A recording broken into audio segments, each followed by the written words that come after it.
ଆଜି ସକାଳୁ ସକାଳୁ ଗଧିଆ ତା ଝିଅ ଘରକୁ ଦ୍ୱିତୀୟ ଭାର ନେଇକି ଯାଉଥିଲା। ବାଟରୁ ଗଧିଆ ତା ଝିଅ ପାଇଁ ଚୁନା ମାଛ କିଣିଲା। କାହିଁକି ନା ଗଧିଆର ଝିଅକୁ ଚୁନା ମାଛ ଭାରି ପସନ୍ଦ। ମାଛ କିଣିଦେଇ ଡହ ଡହ ଖରାରେ 10 କିଲୋମିଟର ବାଟ ସାଇକେଲ ଚଲାଇ ଝିଅ ଘରେ ପହଞ୍ଚିଲା।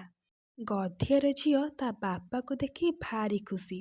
ଗଧିଆ ତା ଝିଅ ହାତକୁ ମାଛତକ ବଢ଼େଇ ଦେଇ ଦୀର୍ଘ ନିଶ୍ୱାସଟିଏ ମାରିଲା। ସାଙ୍ଗେ ସାଙ୍ଗେ ଗଧିଆର ଝିଅ ତା ବାପାକୁ ଲେମ୍ବୁ ପାଣି ଗିଲାସେ ଆଣିକି ଦେଲା। ଲେମ୍ବୁ ପାଣି ପିଇ ଦେଇ ଗଧିଆ ସେପଟେ ସମୁଦୁଣୀଙ୍କ ସହିତ ଦୁଃଖ ସୁଖ ହେବାରେ ଲାଗି ପଡ଼ିଲେ।